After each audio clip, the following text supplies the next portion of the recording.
Los primeros 5 discípulos.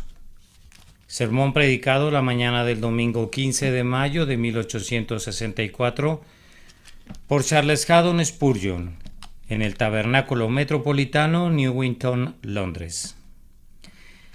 Le oyeron hablar los 2 discípulos y siguieron a Jesús, y volviéndose Jesús y viendo que le seguían, les dijo: ¿Qué buscáis? Ellos le dijeron: Rabí, que traducido es maestro, ¿dónde moras? Les dijo: venid y ved. Fueron y vieron dónde moraba y se quedaron con él aquel día, porque era como la hora 10. Andrés, hermano de Simón Pedro, era uno de los 2, que habían oído a Juan y habían seguido a Jesús. Este halló primero a su hermano Simón y le dijo: hemos hallado al Mesías, que traducido es el Cristo, y le trajo a Jesús. Y mirándole Jesús dijo: tú eres Simón, hijo de Jonás, tú serás llamado Cefas, que quiere decir Pedro. El siguiente día quiso Jesús ir a Galilea y halló a Felipe y le dijo: sígueme. Y Felipe era de Betsaida, la ciudad de Andrés y Pedro. Felipe halló a Natanael y le dijo: hemos hallado a aquel de quien escribió Moisés en la ley, así como los profetas, a Jesús, el hijo de José de Nazaret. Natanael le dijo: ¿de Nazaret puede salir algo bueno? Le dijo Felipe: ven y ve. Cuando Jesús vio a Natanael que se le acercaba, dijo de él: he aquí un verdadero israelita en quien no hay engaño. Le dijo Natanael: ¿de dónde me conoces? Respondió Jesús y le dijo: antes que Felipe te llamara, cuando estabas debajo de la higuera, te vi. Respondió Natanael y le dijo: Rabí, tú eres el Hijo de Dios, tú eres el Rey de Israel. Respondió Jesús y le dijo: porque te dije, te vi debajo de la higuera, ¿crees? Cosas mayores que estas verás. Y le dijo: de cierto te digo, os digo que de aquí en adelante veréis el cielo abierto y a los ángeles de Dios que suben y descienden sobre el Hijo del Hombre. Juan capítulo 1, versículo 37 al 51. Si fuera cierto que el orden es la primera ley del cielo, pienso que debe ser igualmente cierto que la variedad es la segunda ley del cielo. La línea de la belleza no es una línea recta, sino siempre la curva. El modo de proceder de Dios no es uniforme, sino diversificado. Pueden ver esto en una ojeada. Si contemplan la creación que nos rodea, Dios no hizo a todas las criaturas de una sola especie, pues creó bestias, pájaros, peces, insectos, reptiles. Ciertamente toda carne no es la misma carne, ni todos los cuerpos son del mismo orden. La misma tierra inerte está llena de variedad. No todas las alhajas relumbran con el mismo rayo. Las rocas más toscas y menos preciosas están marcadas y son veteadas, cada una de acuerdo a su propio diseño. En el mundo vegetal, cuánta variedad de plantas, arbustos, hierbas, flores y árboles encontramos a nuestro alrededor. En cualquiera de los reinos de la naturaleza, ya sea el animal, el vegetal o el mineral, pueden encontrarse tantas subdivisiones que se necesitaría una larga preparación para clasificarlas y una vida entera no bastaría para entenderlas a todas. Consideran a las criaturas aladas que surcan los aires. Cuánta diferencia hay entre el diminuto colibrí, que pareciera ser un vivo racimo de alhajas, y el águila que con ala vigorosa se remonta al cielo y reta los rayos. El mundo entero está lleno de prodigios y no hay 2 portentos iguales. Seríamos incapaces de descubrir alguna vez que Dios se repite a sí mismo. El grandioso maestro pinta a menudo 2 cuadros que parecieran ser iguales, pero cuando son investigados bajo un microscopio, cuántas diferencias revelan al instante. Incluso aquellas estrellas que parecieran brillar con rayos de igual brillantez, descubrimos con la ayuda del telescopio que son de diferentes colores, formas y órbitas. Es más, hasta las propias nubes son agrupadas en formas variadas, y las masas de nebulosas que conforman la Vía Láctea son distinguibles unas de otras. Dios, en ninguna instancia que pudiéramos encontrar jamás, ha usado el mismo molde una segunda vez. Él es tan creativo en los diseños, tan abundante en la sabiduría inventora, tan prolífico en los planes, que incluso si quisiera conseguir el mismo fin, elige tomar otro camino hacia él, y ese nuevo camino es tan directo como los otros con los que ha alcanzado su propósito anteriormente. Ciertamente esta observación es válida en la providencia. Qué extraña diversidad ha habido en los tratos de Dios con su Iglesia. Cuando Él ha disciplinado a su pueblo, apenas ha usado 2 veces la misma vara. En una ocasión los madianitas vendrán y devorarán la tierra de Israel. Otro día los filisteos con sus gigantes invadirán el país. Luego vendrán los babilonios y los asirios. Enseguida el poder romano hollará a Judea con su pie. Y así como las varas de su disciplina han sido siempre diferentes a gran escala, se ha descubierto que sucede lo mismo a pequeña escala. Raramente los ha castigado Dios dos veces de la misma manera. Podrían rastrear diferencias ya sea en el modo del golpe o en el instrumento con el que fueron golpeados, o en la parte de su mente que pareció ser las más afectadas por sus castigos. De igual manera, en cuanto a sus liberadores, cuán grande variedad se presenta, ya que difícilmente encontrarían a dos liberadores iguales. Dios levanta a Gedeón, pero Jefté no es como Gedeón, y Sansón no es como Jefté, y David no ha de compararse con Sansón o Gedeón. Todos ellos son diferentes y sus armas son varias también. Un hombre tiene que usar la quijada de un burro y otro debe usar una honda y una piedra. Uno se contentará con una aguijada mientras que otro debe desenfundar la daga. Dios ordena diferentes métodos así como diferentes tipos de hombres, y Él libera a su pueblo conforme a su propia voluntad, pero siempre lo hace de manera diferente. Es cierto que la providencia es muy diversa cuando se considera que los propios hombres que Dios utiliza para ser sus principales instrumentos son tan disímiles unos de otros. No solo están las grandes diferencias de raza y de nacionalidad, y ni siquiera las diferencias de nacimiento y educación, sino que todos nosotros somos diferentes en nuestra constitución, ya que no hay dos mentes iguales. Hay una individualidad inherente a cada uno de nosotros que impedirá que seamos confundidos con alguien más. Podríamos ser indistinguibles, vistos de manera accidental, pero una vez que somos conocidos muy pronto se descubrirán importantes diferencias. Dios es siempre el Dios de la variedad y será así hasta el fin del capítulo. Él hará cosas nuevas antes de enrollar el libro de la historia. Hemos de ver nuevos actos del Señor, peleará sus batallas utilizando nuevos métodos, levantará liberadores que serán diferentes de cualquiera de los anteriores y exaltará y glorificará su nombre con nuevos instrumentos musicales. Debemos esperarlo. Él es el Dios de la diversidad, tanto en la naturaleza como en la providencia. Mi texto es una muy clara ilustración de que esa misma ley prevalece en la obra de la gracia. Siempre se da el mismo tipo de operación y sin embargo hay una diferencia en el modo de operar. Siempre está el mismo operador en la conversión del alma y sin embargo diferentes métodos son empleados continuamente para quebrantar el corazón y vendarlo de nuevo. Cada pecador debe ser vivificado por la misma vida, debe ser hecho obediente al mismo evangelio, lavado en la misma sangre, vestido en la misma justicia, llenado de la misma energía divina y eventualmente llevado al mismo cielo, y sin embargo, en la conversión de dos pecadores los asuntos no son precisamente los mismos.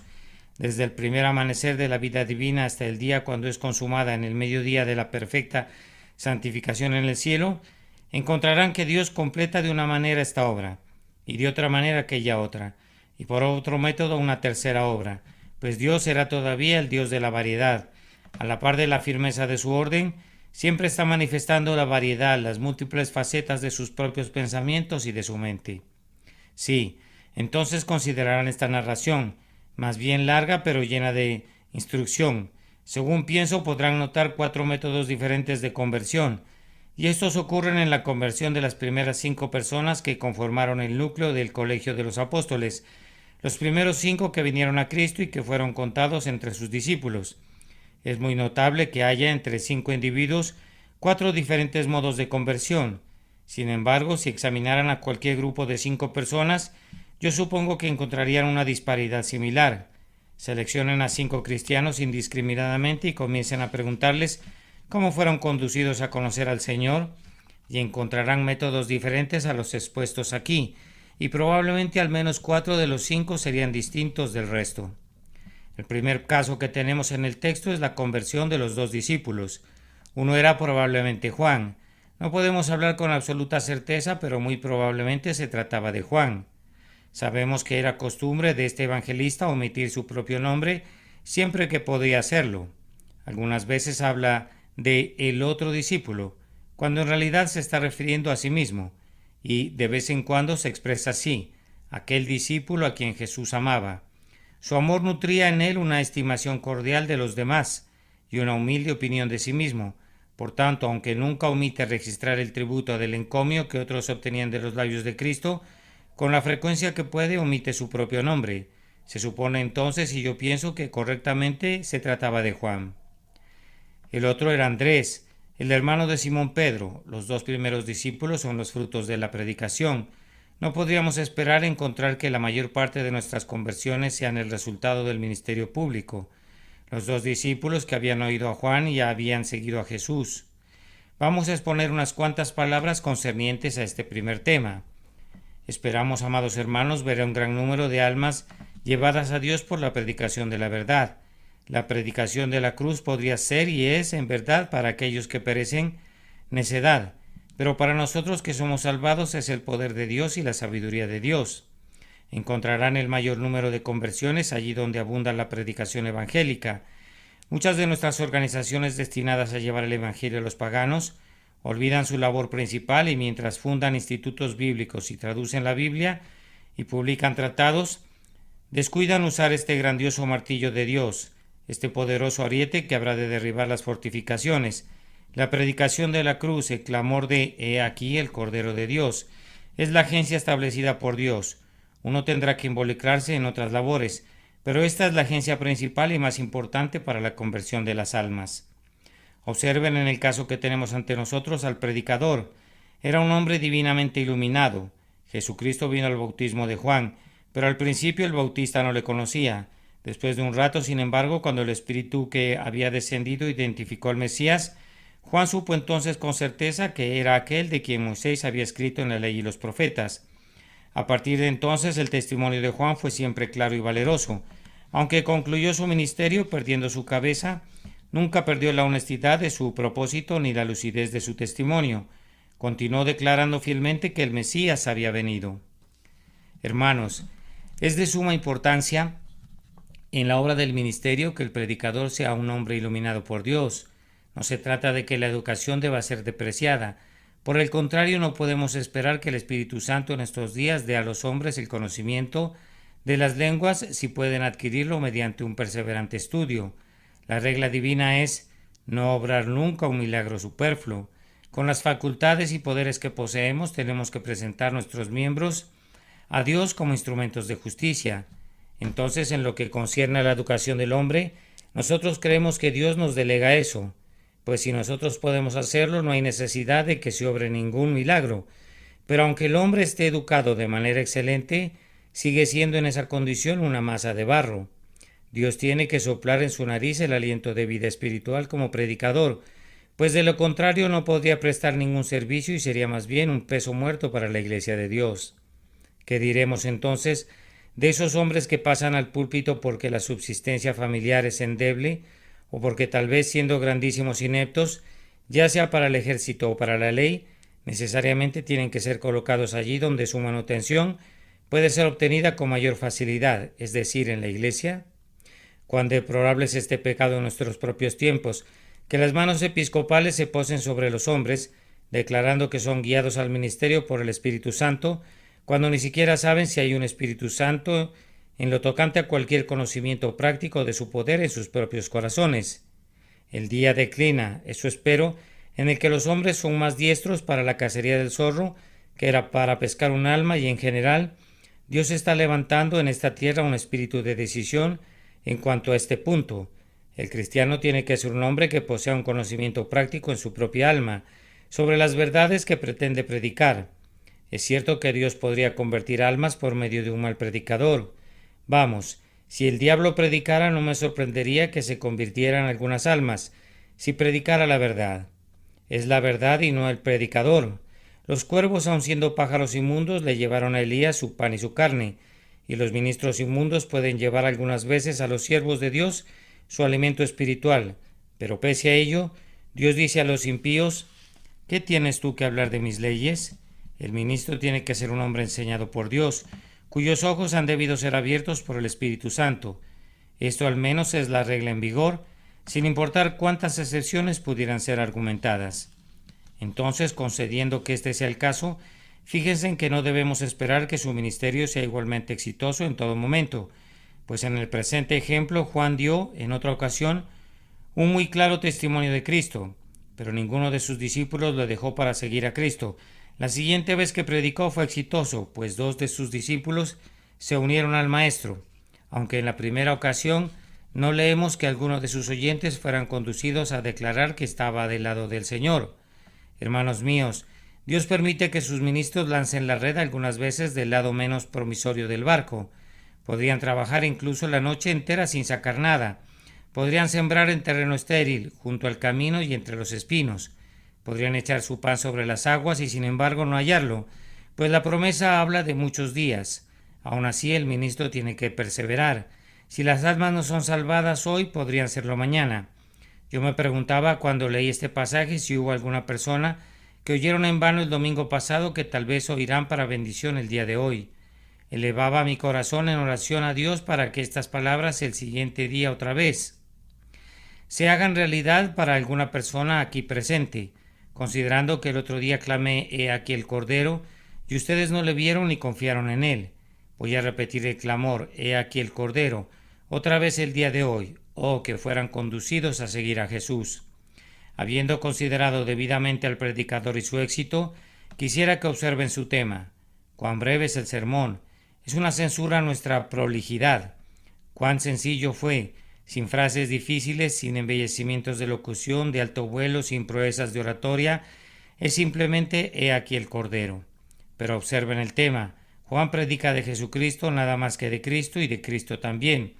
En aquella condición y aquella forma en que era más necesario pero menos apetitoso, los judíos aceptaban a Cristo el león, buscaban al poderoso héroe de la tribu de Judá que rompería sus ataduras.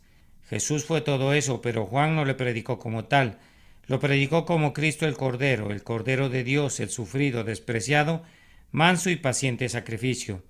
Lo expuso a los hijos de los hombres en esta ocasión como aquel que cargó con el pecado. Expuso muy prominentemente tanto para sus propios pensamientos como para las mentes del pueblo.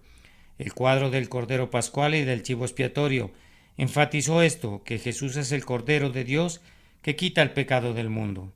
Si han de darse muchas conversaciones en cualquier lugar, el predicador tiene que ser un hombre enseñado por Dios y tiene que perseverar, aun cuando no hubiera ningún éxito, pero tiene que asegurarse de que esto sea el asunto principal de todos sus sermones, la materia prima de la cual fabrica cada sermón.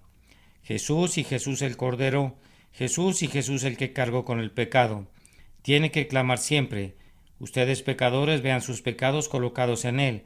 Ustedes culpables mírenlo a Él, confíen en Él. Hay vida en una mirada a Él. Él ha tomado sus pecados y ha llevado sus aflicciones. Mírenlo a Él. Si el predicador tartamudea aquí, está arruinado. Si está errado sobre la expiación, si habla en débiles tonos, como si se disculpara por una doctrina pasada de moda, no se enterarían de ninguna conversión desde enero hasta diciembre. Pero si sostuviera esto como la primera y la más importante verdad, que Jesucristo vino al mundo para cargar el pecado por los pecadores, incluso del peor de ellos, entonces habría conversiones. Dios no sería fiel a su promesa ni la verdad sería más lo poderosa que ha comprobado ser en los tiempos antiguos si las almas no fueran revividas y llevadas a Dios por un ministerio como ese. Ustedes que predican el Evangelio, aférrense a esto. He aquí el Cordero de Dios.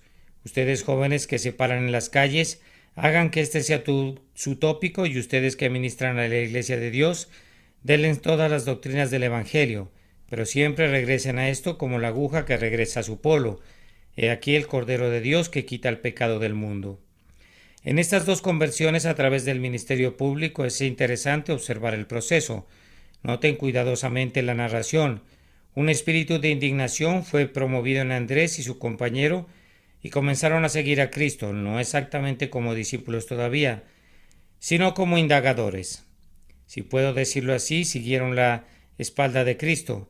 No habían llegado a ver su rostro todavía ni se habían sentado a sus pies, pero siguieron su espalda como lo hacen algunos que, impresionados por la palabra, tienen un deseo por Cristo y tienen el propósito de entregarse a una honesta investigación de sus exigencias para tener fe. Mientras van siguiendo detrás de Cristo, Él se vuelve y se coloca frente a ellos. Qué venturoso giro fue para ellos.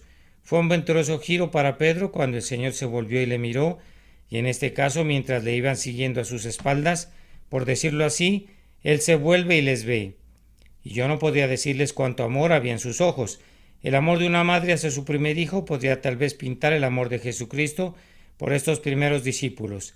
Él era Dios, él era hombre, él era el propio Hijo de Dios, pero nunca había sido un maestro de discípulos hasta aquel momento. Ahora salta a un rango que no había alcanzado antes. Ahora tiene algunos que le llamarán rabí y estarán anuentes a ser guiados por su enseñanza. Los mira en torno suyo. Aún así, cuando la indagación es excitada por el ministerio y los hombres comienzan a investigar, Jesús los ve. Con un ojo de sincero afecto los considera y los apoya en su búsqueda.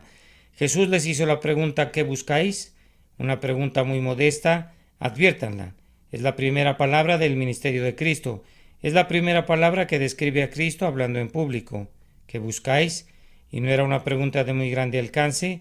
¿Qué es lo que buscáis? Si hay algunos honestos buscadores de la salvación aquí, Él les hace la misma pregunta esta mañana. ¿Qué buscáis? ¿Están buscando el perdón? ¿Lo encontrarán en mí? ¿Están buscando la paz? Yo les daré el descanso. ¿Están buscando pureza? Yo quitaré su pecado.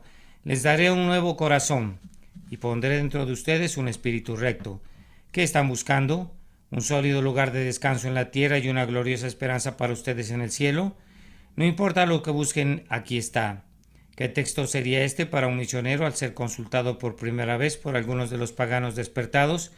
Cuando debería decir, ustedes buscan la verdad. Ahora, ¿qué es lo que quieren realmente? ¿Qué buscan? ¿Qué es? Porque sea lo que sea que persiga el corazón humano en su recto estado, todo ello puede ser encontrado en Cristo. Cristo halla al hombre que está en un marco mental de búsqueda y le sugiere una mayor búsqueda, y agita su corazón mientras el fuego del alma arde. Él pone combustible a la flama. Ellos preguntan, Maestro, ¿dónde moras? Y su respuesta para ello es, venid y ved. Así es precisamente como se obra el proceso de la conversión en los corazones de los hombres. Quieren saber más de Cristo y Él les dice, venid y ved. Ustedes querrían tener paz, vengan y vean, si yo puedo dárselas. Yo les digo que si confían en mí, la paz de ustedes será como un río y su justicia como las olas del mar. Venid y ved. Ustedes dicen que necesitan pureza. Simplemente prueben ahora el efecto de la obediencia de la fe. Vean si no cambia sus corazones y no renuevan su espíritu. Venid y ved. Oh, ustedes que están buscando y haciendo preguntas acerca de Cristo y acerca del Evangelio y de su persona y de su linaje, venid y ved. Así es precisamente como se obra en el proceso de la conversión en los corazones de los hombres. Quieren saber más de Cristo y Él les dice, venid y ved. ¿Ustedes querrían tener paz? Vengan y vean.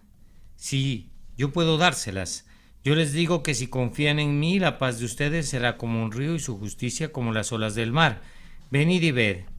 Ustedes dicen que necesitan pureza. Simplemente prueben ahora el efecto de la obediencia de la fe. Vean si no cambia sus corazones y no renueva su espíritu. Venid y ved. Oh, ustedes que están buscando y haciendo preguntas acerca de Cristo y acerca del Evangelio y de su persona y de su linaje, venid y ved. La mejor manera de quedar convencidos del poder de nuestro santo Evangelio es probarlo por ustedes mismos. Si son buscadores honestos, si la gracia de Dios los ha hecho así, entonces vengan y prueben y verifiquen. Dichoso el hombre que confía en Él. Esta es nuestra prueba y nuestro testimonio, pero si quisieran comprobarlo por ustedes mismos, venid y ved. Ellos le tomaron la palabra a Jesús, vinieron y vieron. No se nos dice que vieron, pero se nos informa cuál fue el resultado. Se quedaron con Él esa noche y permanecieron con Él todos sus días y se convirtieron en sus fieles discípulos. Oh, mi querido amigo, si solo quisieras venir y ver a Cristo, si por medio de una humilde oración sincera tú le entregaras tu corazón y luego confiaras en Él sin reserva para que sea tu guía, nunca lamentarías la decisión. Si Jesús resultara ser un mentiroso para ti, entonces abandónale. Si su promesa no fuera verdadera, entonces no te cuentes entre sus discípulos, pero pruébalo. Oh, solo haz una prueba de su amor. La experiencia decidirá. Cuán bienaventurados son aquellos y solo ellos que confían en su verdad. Vean entonces la manera en que la gracia de Dios obra por medio de la palabra, cómo motiva un espíritu de indagación, cómo promueve luego una mayor investigación, cómo proporciona luego la prueba de la experiencia y conduce posteriormente a entregar el corazón a Cristo. El siguiente caso es muy diferente. El tercero de los discípulos de Cristo, Simón Pedro, fue traído por una instrumentalidad privada y no por la predicación pública de la palabra. Observen el versículo 41. Este halló primero a su hermano Simón y le dijo: hemos hallado al Mesías, que traducido es el Cristo. Este caso no es sino un patrón de todos aquellos casos en los que la vida espiritual es vigorosa. Tan pronto como un hombre es encontrado por Cristo, comienza a encontrar a otros. La palabra primero implica que no renunció posteriormente. Primero encontró a su propio hermano Simón. ¿A cuántos se encontró después? No podría decirlo, pero me veo obligado a decir que Andrés continuó siendo un pescador de hombres hasta ser levantado al tercer cielo. Encontró a muchísimos más después que hubo encontrado a Pedro. El primer instinto de la vida nacida de nuevo es desear el bien de los demás. Yo no podría creer que tú hayas gustado de la miel del Evangelio si puedes comértela toda tú solo. La verdadera gracia pone un fin a todo monopolio espiritual. Sé que hay algunos que piensan que no hay gracia más allá de su propia capilla. Ellos creen que Dios no obra nunca más allá de las paredes de su propio tabernáculo, más allá del alcance de la voz de su ministro, más allá del alcance de las paredes de su propio tabernáculo, más allá del alcance de la voz de su ministro. Todo es cerrado, heterodoxo, tal vez pretencioso, pero fatalmente engañoso. Sostienen que todos los demás están fuera de los vínculos del pacto y, a semejanza de aquellos antiguos disputadores de la tierra de Uz, dicen: nosotros somos el pueblo y con nosotros morirá la sabiduría. Ciertamente el pueblo de Dios no habla nunca de esa manera, o si lo hicieran, estarían hablando del lenguaje de Asdod y no el idioma del hijo de Israel. Pues la lengua de los israelitas rebosa de amor y su lenguaje está lleno de un ávido deseo de que otros puedan ser traídos también. Miren a nuestro apóstol Pablo. No encontrarían nunca un mayor predestinacionismo del que se lee en el capítulo 9 de Romanos, y sin embargo, ¿qué es lo que dice? El deseo de su corazón y su oración a Dios por Israel es que sean salvos. Sentían su corazón acongojado, dice, por sus hermanos, por sus parientes según la carne. No había un hombre más ansioso de convertir almas que Pablo, aunque no había un hombre más ortodoxo en la doctrina de la elección de Dios. Él sabía que no depende del que quiere ni del que corre, pero podía decir como lo hizo Samuel: lejos de mí que peque yo contra Jehová, cesando de rogar por vosotros. Vean entonces que el primer deseo de un cristiano es esforzarse por llevar a otros al Salvador. La relación tiene una exigencia muy severa en cuanto a nuestros primeros esfuerzos individuales. Andrés, hiciste bien en comenzar con Simón. Yo no sé, hermanos míos, si no hubiera algunos cristianos distribuyendo opúsculos en casas de otras personas, que harían bien en regalar un opúsculo en su propio hogar. Si no hubiera hombres que salen a las aldeas a predicar, que harían mejor permaneciendo en casa para enseñar a sus propios hijos.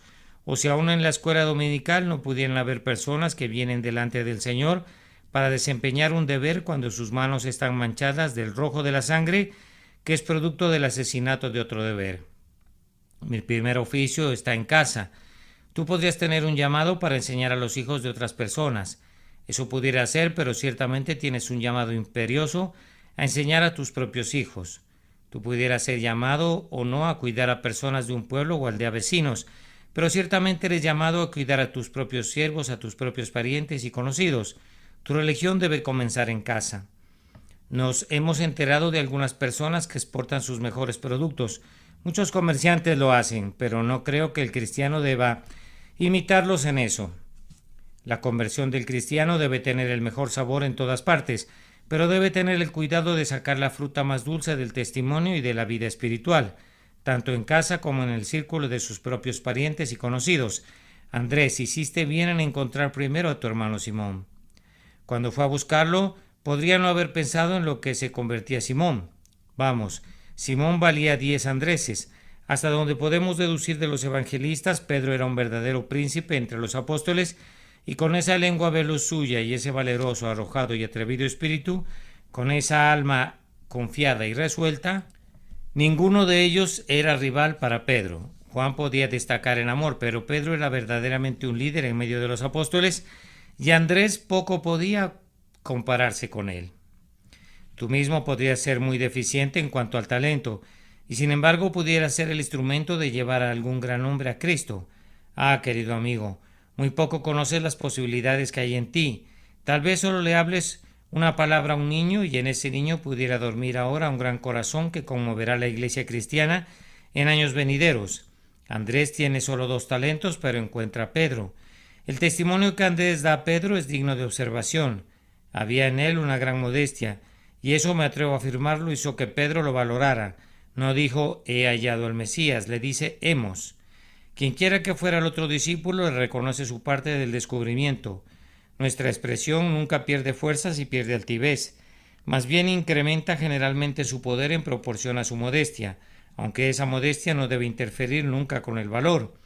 Su testimonio fue muy claro y muy positivo, no anduvo con rodeos, ni dudó, sino que fue justo esto: hemos hallado al Mesías. La declaración fue clara y sin adornos, pero muy positiva. No dijo yo creo que hemos o yo confío que hemos, sino hemos. Y eso era precisamente lo valioso para Simón Pedro. Pedro necesitaba un trato claro y positivo, y era un hombre que necesitaba recibirlo de la voz amigable de un hermano, pues de lo contrario poco habría servido hablarle de Cristo en absoluto. Observen el proceso de conversión cuando fue llevado a Jesús. Jesús le describe su presente estado, le dijo: tú eres Simón, hijo de Jonás. Algunos interpretan esto: tú eres Simón, el hijo de una tímida paloma. Le explica lo que era, le demuestra que le conocía, que entendía tanto su arrojo como su cobardía, tanto su aspereza como su constancia, y luego, cuando le hubo dicho lo que era, le dio un nombre nuevo que era indicativo de la naturaleza que su gracia le daría. Tú serás llamado Cefas, una piedra. Ahora ese es el plan general de conversión. Es el plan en cada caso, realmente, aunque no aparentemente. La naturaleza es descubierta y la gracia es impartida. Somos enseñados a leer el antiguo nombre con tristeza y un nuevo nombre nos es dado y nos regocijamos en ello. Podría haber algunas personas aquí que no hayan sido convertidas a Dios por medio del ministerio, sino por las palabras de un maestro de la escuela dominical, o de una hermana o de un amigo. Agradezcan a Dios y tengan ánimo. No importa cómo se han convertido, siempre que descansen únicamente en Cristo.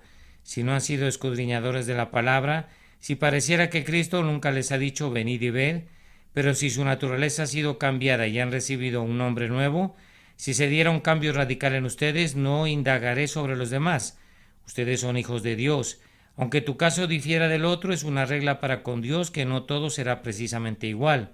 Que sean llevados a la comunión de los santos es una ilustración de la unidad del propósito de Dios. Que tenga que haber señales claras en su conversión está muy en armonía con la diversidad de sus operaciones. El siguiente día quiso Jesús ir a Galilea y halló a Felipe, y le dijo: sígueme. El cuarto discípulo es llamado sin una palabra pública y sin una instrucción privada, es llamado directamente por la voz de Jesús. Ahora, en realidad todos los hombres son llamados de esta manera, pues la voz de Juan o la voz de Andrés son realmente la voz de Jesucristo hablando a través de su instrumentalidad, pero en algunos casos aparentemente no se usa ninguna instrumentalidad.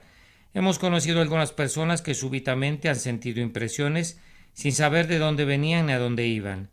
En medio de las actividades laborales, el jornalero súbitamente detiene su cepillo, pues un gran pensamiento penetró en su cerebro. ¿De dónde provino? Él no lo sabe. Nos hemos enterado de un hombre que a medianoche él no sabía por qué le sobrevino una santa calma, y como la luna brillaba a través de la ventana, parecía que había una luz sagrada adentrándose con brillo en su alma, y entonces comenzó a reflexionar.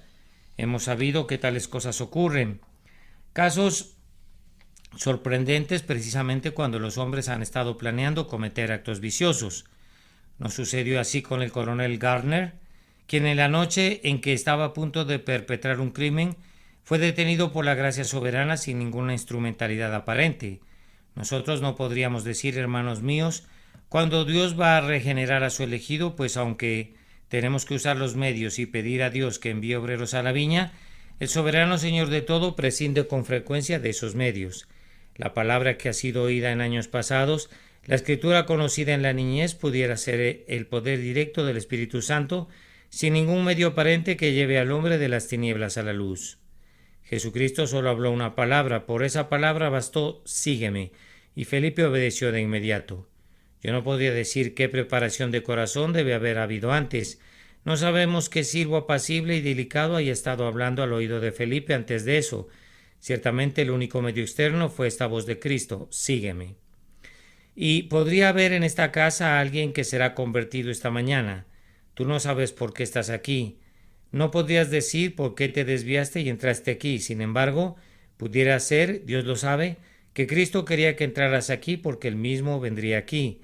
El siguiente día quiso Jesús ir a Galilea. ¿Acaso no hay algo de la necesidad divina que hemos advertido con frecuencia en otro lugar? Y le era necesario pasar por Samaria. ¿No sintió instintivamente que había un alma allí que debía encontrar y tener que ir tras ella y hablar la palabra de poder que somete al pecado? Tal vez esta mañana Jesús quiere venir al tabernáculo. Jesús quiere venir aquí porque sabe que Felipe ha venido aquí también. Felipe, ¿dónde estás? Podrías haber vivido en pecado y haber despreciado a Cristo, pero si él dijera sígueme, te ruego que oigas su palabra y le sigas. Seguir a Cristo es el cuadro del discipulado cristiano en todo sentido. Sigue a Cristo en tus doctrinas y cree lo que te enseña. Sigue a Cristo en tu fe. Confía en Él plenamente con tu alma. Síguele en tus acciones, siendo Él tu ejemplo y tu guía. Síguele en las ordenanzas. Síguele en el bautismo y junto a esta mesa de la cena síguele. Síguele en todo acto de valentía, en cada lugar de comunión espiritual, al monte, en la oración secreta o a la multitud, en el ministerio público. De acuerdo a tu medida, sigue las pisadas de tu Señor y Maestro. Y esto, afirmo, puede ser dirigido a uno que no tenga otra instrumentalidad usada con él, sino solo la misteriosa voz de Cristo: sígueme. Así fue en el tercer caso. Tal vez de los tres casos esta experiencia sea la más excelsa.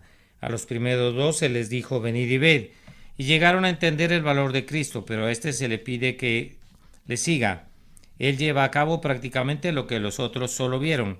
La segunda conversión que tenemos ante nosotros alcanza un grado superior al primero, pero este es el caso más excelso de todos, cuando el cambio de naturaleza, como en el caso de Pedro, conduce a un cambio de acción, como en el caso de Felipe, que se levanta y sigue a Cristo. Espero no haberlos cansado, pues todavía tenemos el cuarto caso del quinto discípulo, que difiere de todos los demás, Natanael. ¿Qué diremos de Natanael? Fue convertido por el ministerio, no pareciera, fue convertido por una instrumentalidad privada.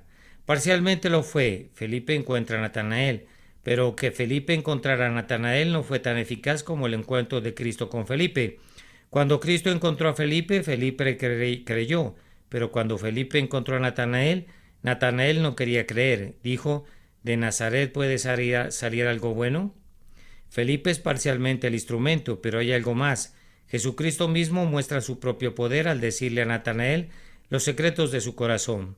Pero aún así, la conversión de Natanael a Cristo me parece a mí que se debe parcialmente al estado en que se encontraba entonces. Él ya era en algún sentido un hombre salvado, era un israelita devoto, era un verdadero buscador del Mesías bajo la higuera. Bien, entonces había tres cosas reunidas.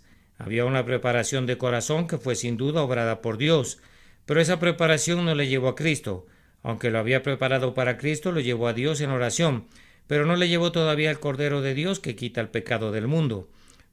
Luego vino la instrumentalidad de Felipe y luego vino la divina palabra de Cristo que convenció a Natanael y le llevó a poner su confianza en Cristo. Ese es un tipo de caso mixto, e indudablemente hay muchos en la Iglesia de Dios que si se les preguntara ¿cómo tú fuiste convertido?, se verían medio azorados para dar una respuesta. Encontramos en nuestras reuniones de oración a una gran proporción de personas que dicen: bien, yo no puedo vincular mi conversión con algún sermón en particular. Muchos sermones me han impresionado, ciertamente la mayoría lo hacen. No puedo decir, amigo, si fui convertido cuando era niño, aunque algunas veces pienses que lo fui, pues incluso en aquel tiempo fui el blanco de muchas impresiones y ciertamente ofreció oraciones. Sin embargo, hubo un tiempo cuando experimenté salir más claramente a la luz y cuando pude decir de Cristo: tú eres el Hijo de Dios, tú eres el Rey de Israel, pero no podía decir exactamente cuándo salió el sol. Ahora yo pienso que este fue el caso de Natanael, tal vez enseñado y educado por padres piadosos. Tenía el hábito de la oración. Esa oración era medio ignorante, pero era muy sincera. Buscó la soledad de su sombreado jardín y bajo la higuera derramó su corazón ante el Señor. Ese hombre no es salvo. Sí, pero una gran parte de la obra ya había sido hecha. No me digan que ese hombre en su oración no tiene nada en sí que no sea la naturaleza del blasfemo. Les digo que él, igual que el blasfemo, necesita recibir una palabra eficaz de Cristo, pero aún así hay una obra preparatoria en este hombre que no hubo incluso en Felipe o en Simón Pedro. Hay un algo no meritorio, aunque preparatorio para la recepción del Evangelio de Cristo, y cuando trabajas para la conversión de un individuo como ese, y espero que haya algunos en esta multitud, entonces, no importa si se trata del ministerio o si se trata de una instrumentalidad privada, con seguridad habrá un buen resultado porque para comenzar hay un buen terreno. Dios ya ha hecho los surcos, ya ha arado el suelo, y así cuando la semilla es esparcida pudiera haber una pequeña objeción al principio, pero al final echará raíces. Entonces observen con atención, ustedes que saben cómo hablarles a los demás acerca de sus almas, y donde quiera que vean algo parecido a la devoción, aunque sea errada e ignorante, atiendan ese caso. Estén especialmente esperanzados al respecto y si pueden traten de informar a esa persona. Hemos hallado a aquel de quien escribió Moisés en la ley, así como los profetas. Presenten a Cristo, hablen de Jesús, lleven a esos Natanaeles a Jesús, esos que son como la tierra honesta y buena, esos hombres sin engaño ni astucia, llévenlos a Jesús. Noten, sin embargo, que ni las oraciones de ellos ni la instrumentalidad de ustedes bastará, a menos que Cristo los reciba con una palabra que sobresalte y escudriñe el alma y diga, antes que Felipe te llamara, cuando estabas debajo de la higuera te vi. Ah, tú, alma que buscas, Cristo te ve.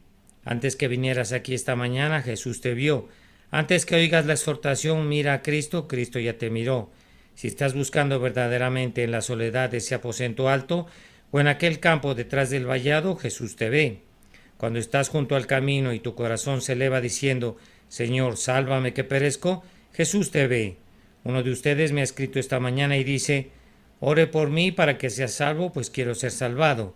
Ah, amigo mío, si quieres ser salvado, Jesús quiere salvarte, y entonces ambos están de acuerdo en ese punto. Tú, como Natanael, estás buscándole, y yo vengo esta mañana como Felipe y anhelo llevarte a Jesús, mi maestro. Oh, cómo oro pidiéndole que te hable, y si así fuera te dirá que te conocía cuando estabas muerto en el pecado, y te amó a pesar de todo, y por tanto él te trajo a esta casa para oír su palabra. Fíjense que Natanael es el mejor caso de todo el conjunto. Fue favorecido por encima de muchos. ¿Quién fue el primer hombre que recibió una promesa de Cristo? Fue Natanael. ¿Cuál fue esa promesa? Bien, esa promesa me parece a mí es la suma del Evangelio, o más bien es la promesa símbolo del Evangelio que todo cristiano debe portar en su mano. Jesús dijo, porque te dije, te vi debajo de la higuera, ¿crees? Cosas mayores que estas verás. Natanael fue el primer hombre que jamás recibió una promesa de los labios del Señor Jesús cuando estaba aquí en la tierra.